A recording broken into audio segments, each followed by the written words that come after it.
Hi everyone, it's 40 degrees outside in the UK. What are you doing today? I'm going to talk to you and tell you why I think benefit in kind in company car taxes is going to cause a huge amount of demand in EVs next year. Boring, eh? So while I cool off here and sit under the shade of the tree, let me reminisce a little bit. 10 years ago I left a well-paid office job and I had a company car. And to have a company car, typically you have to be management, and then the higher in the management chain you are, the better company car you get. But that depends on the company car scheme that they run. For example, the company I worked for, once upon a day, they used to just provide Ford cars. So juniors would get Escorts, middle management would get Orions, El Sierras, and senior management would of course get Mondeos, and that's the way it went. And then they changed the scheme and they included Vauxhall, so you could either have a Vectra or a Mondeo, and the scheme dictates what cars you can have. So there's no guarantee that people in a company car scheme can have an electric car. But as things have changed over the years, groups of car companies, dealerships are offering deals to the companies to say that, you know, if you're going to have 300 new company cars over the next 3 years, that's 100 a year, we'll give you a good discount, we'll give you a better discount than anyone else. Then the company goes with that company and you can have any car in their range, and that's how they have a company car scheme. It's changed again from there, so instead of going with dealerships and individual companies, a lot of companies now go with finance companies, and the finance company will basically provide you with a leased car. So it depends whether your company likes to have the capital asset of the car on their books that they depreciate and then they have to sell at the end, so they actually own the car, or whether they prefer just to have the expense and lease the car. So that's company car schemes, and quite a few variations of them.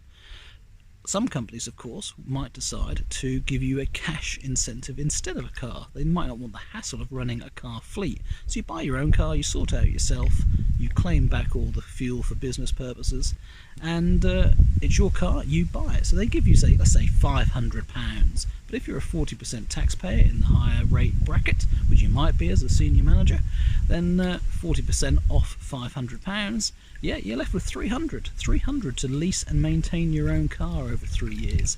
That's not a lot of money. So after tax, the cash incentive, you don't get a lot. So with these company car schemes, what's changing? Basically, the government has announced that the benefit in kind taxation for a company car will be 0% next year, 2020. And the year after that it's going to increase, and the year after that it's going to increase, but it's going to be tiny. It's going to be a tiny amount. At the moment you might be paying 13, 19, 20%, 30% tax on your benefit in kind, and to reduce to 0, we're talking about hundreds of pounds in your pocket. So if you're a company car driver and you're due to change your company car and you have a full choice of what car to buy, why wouldn't you buy an electric car when it is literally going to give you hundreds of pounds in your pocket, as well as a car you don't have to pay for?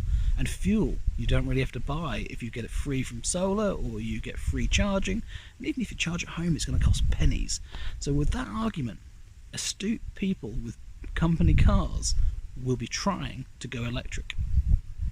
Now, even if they can't buy the electric car they want, let's say they want a Kona or an e-Niro, because they have the best ranges, so people that are used to long distance driving and of course are nervous of an electric car, they'll want a long range EV.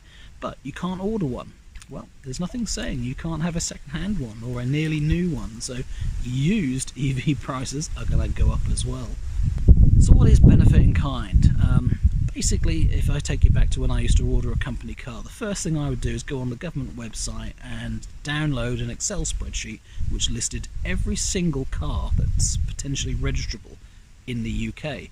And it lists everything for it. It lists engine capacities and miles per gallon figures and CO2 emissions.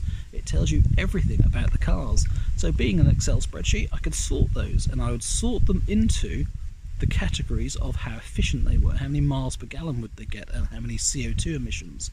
Because the lower the emissions, the lower the benefit in kind taxation, so the less it costs me I'm given a free car by the company, but the cost I have is the benefit, because it's in place of having money. So the government does want to tax you on it.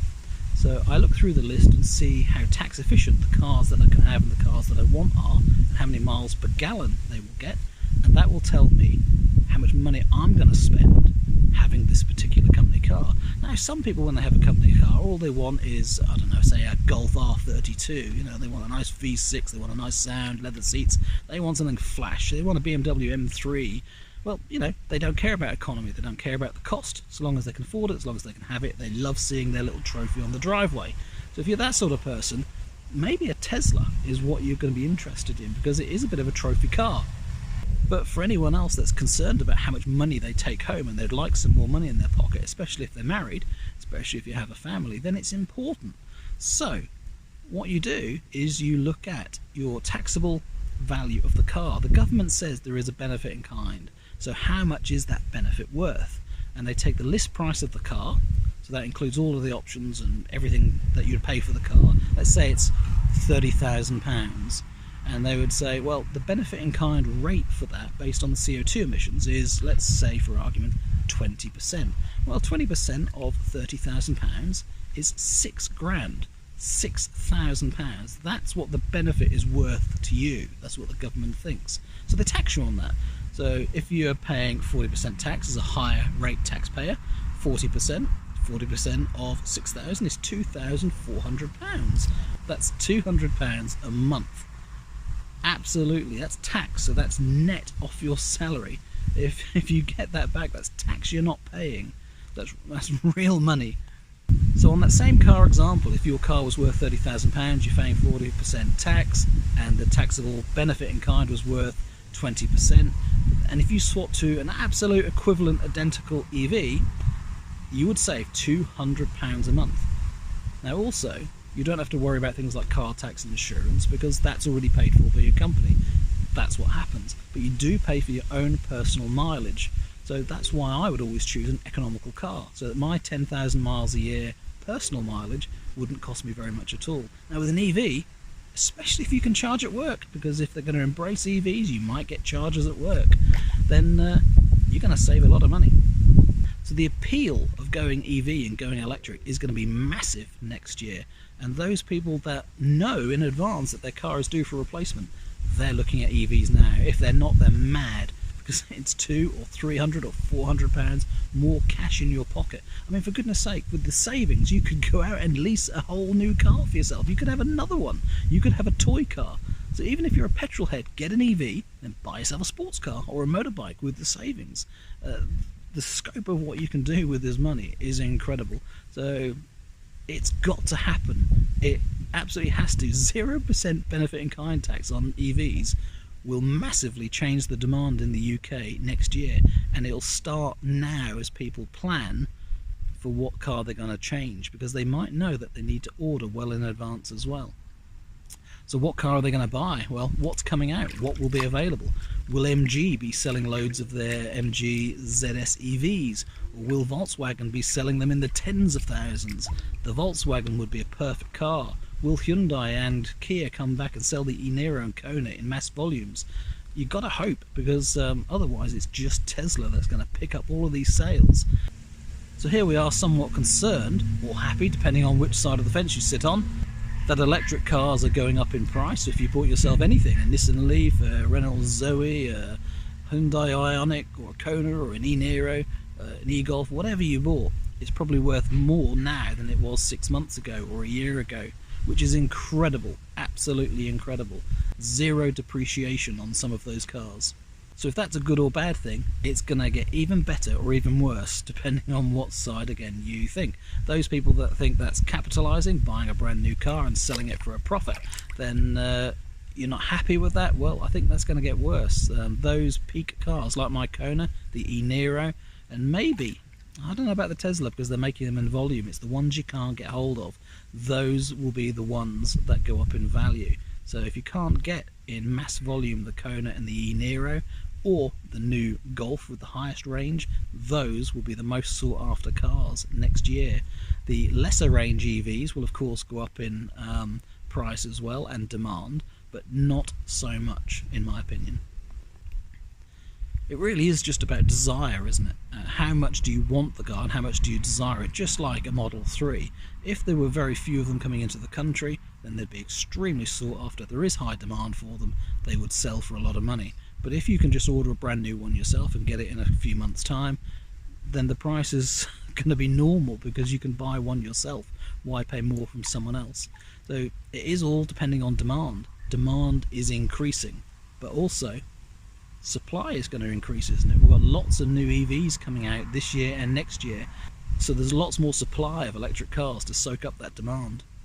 That's my prediction anyway for later this year and next year. We have not reached the peak of prices yet for electric cars, and until supply really picks up, and which means that ICE cars are dead, it's still going to keep rising. So what else will happen next? Well, of course, you'll be encouraged to continue to buy a diesel or petrol car, and the only way manufacturers can do that is reduce the price. So there's going to be some bargains around. There's going to be some bargain diesels and petrol cars, but are they going to tempt you? Are you going to be silly enough to see through their discount? Because whatever they discount you, you're still going to lose a huge amount on depreciation. So if somebody else is buying it as a company car, maybe you'd still have it, but 0% benefit in kind, you can't beat that, not even with a huge discount on the car.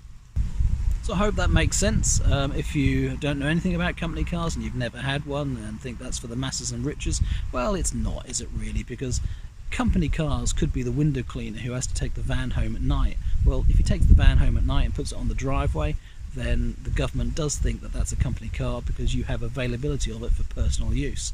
Then there's also the private businesses. Lots of people in their sole trader businesses. Well, of course, if they have a car for business purposes, they can claim it for a company car. And again, 0% tax. You can get yourself a car and not pay any tax on it. So no, I don't know everything about company cars and company car tax and all the new schemes that are around, because everyone's personal circumstances are different. I'm talking about, from my experience, what I've seen. Your circumstance and how you get a company car might be completely different, but of course everything works around what the government sets for how they tax company cars, and that is benefit in kind, and it's 0% next year. And I'll say it again, I'm going to say it several times, 0%. When have you ever been taxed something freely by the government? So it's absolutely free. And of course, if you think I don't know what I'm talking about and I've got it completely wrong, let me know in the comments. I really don't mind. It's great to have a chat. So if you haven't got yourself an EV yet, I'd go out and get one because they're only going to go up in price. Anyway, take care for now and see you again soon. Bye bye.